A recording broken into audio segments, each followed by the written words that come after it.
पाकिस्तानी खुफिया एजेंसियों की बड़ी कार्रवाई। भारतीय खुफिया एजेंसियों का साइबर हमला नाकाम बना दिया गया। आईएसपीआर के मुताबिक भारतीय एजेंसियां जाती मोबाइल डेटा और गैजेट हैक करना चाहती थी। आईएसपीआर के मुताबिक भारतीय एजेंसियां अस्करी हुक्काम के मोबाइल फोन्स हैक करना चाहती थी। भारतीय खुफिया एजेंसियों के अहदाफ से मुतालिक तहकीकात जारी हैं, जबकि आपको बताते चलें कि पाक फौज ने ऐसे हथकंडों का सामना करने के लिए हिफाजती इकदामात कर लिए हैं। हुकूमती इदारों को साइबर सिक्योरिटी इकदामात के लिए एडवाइजरी जारी की गई है। मजीद तफसीलात जानते हैं, ब्यूरो चीफ इस्लामाबाद जावेद गफारी हमारे साथ मौजूद हैं। जावेद गफारी, बताइएगा।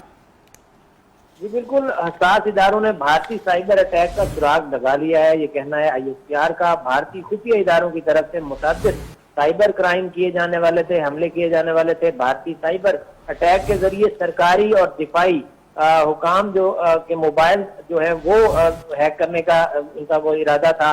इसके साथ साथ दुश्मन एजेंसियों के मुख्तलिफ टारगेट की तहकीकात की जा रही है। पाक फौज ने साइबर हमलों को रोकने के लिए जरूरी हिफाजती इंतजाम बढ़ा दिए हैं।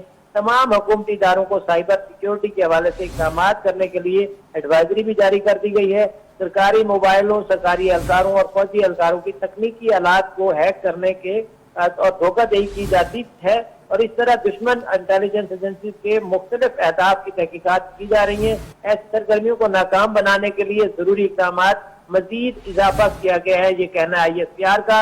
और इस तरह के हथकंडे सिर्फ चोर और जीत भारत ही कर सकता है और भारत के इस हथकंडे को न सिर्फ करने से पहले पता लगा लिया गया बल्कि आइंदा इस तरह के हमले करने की साजिश को भी नाकाम बना दिया गया है। और आईएसपीआर ने ये एडवाइजरी तमाम सरकारी जो सियासी अपना हुकूमती और दिफाई इदारे हैं तमाम को भेज भी दी है और कैसे बचना है ये हुकूमत अमली भी तैयार कर ली है, ये कहना है आईएसपीआर का। ठीक है जावेद गफारी, बहुत शुक्रिया आपका, आपने हमें